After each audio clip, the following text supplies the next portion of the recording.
Est-ce que vous savez qui a prononcé cette phrase? D'abord, est-ce que cette phrase a été dite? Est-ce que vous êtes dans le vestiaire, vous, à la mi-temps de cette rencontre? Non, moi je ne suis pas dans le vestiaire, mais après, par le recoupement avec le temps d'information, cette phrase n'a pas été dite telle qu'elle est rapportée, Pascal, à la une du journal. Il y a une altercation, il y a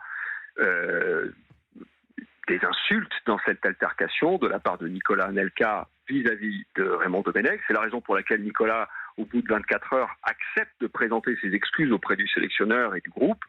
Mais la phrase telle qu'elle est rapportée en une, elle n'a pas été prononcée comme le quotidien l'a rapportée. Mais ça veut dire quoi? Elle n'a pas été prononcée. Elle a quand même été prononcée, parce que j'ai vu tout à l'heure que Sacha Nokovic avait mis sur les réseaux Patrice Evra en 2022, qui sur l'antenne d'RMC, en présence d'ailleurs de Nicolas Anelka, avait confirmé que cette phrase avait été dite et qu'elle avait été dite. Il regarde ses chaussures. C'est ce que dit en tout cas Patrice Evra en 2022.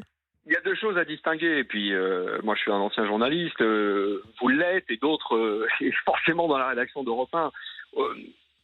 L'altercation, elle est vraie. Le caractère de l'insulte est vrai. Dans l'ordonnance du juge qui a débouté la plainte de Nicolas Anelka, qui avait attaqué l'équipe pour diffamation, il est clairement écrit qu'il y a une exagération dans les propos rapportés, imprimés à la une du journal, qui ne révèle pas avec exactitude les termes employés par Nicolas Anelka. Sauf que on va pas aller dans un débat journalistique, de journaliste, pardon.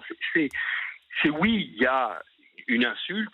Après, ces termes à la une, entre guillemets, donc ils sont censés être rapportés exactement tels que l'auteur les a prononcés, ne sont pas exactement ces termes-là. Bon, en tout cas, François Manardo est avec nous. Si vous nous rejoignez un instant, c'est l'ancien attaché de presse de la Fédération française de football. Vous êtes sur l'antenne d'Europe 1 et nous évoquons ce qui s'est passé il y a 16 ans à partir d'un documentaire que certains ont peut-être vu d'ailleurs, qui s'appelle Le bus, les Bleus en grève. Bon, j'entends ce que vous dites.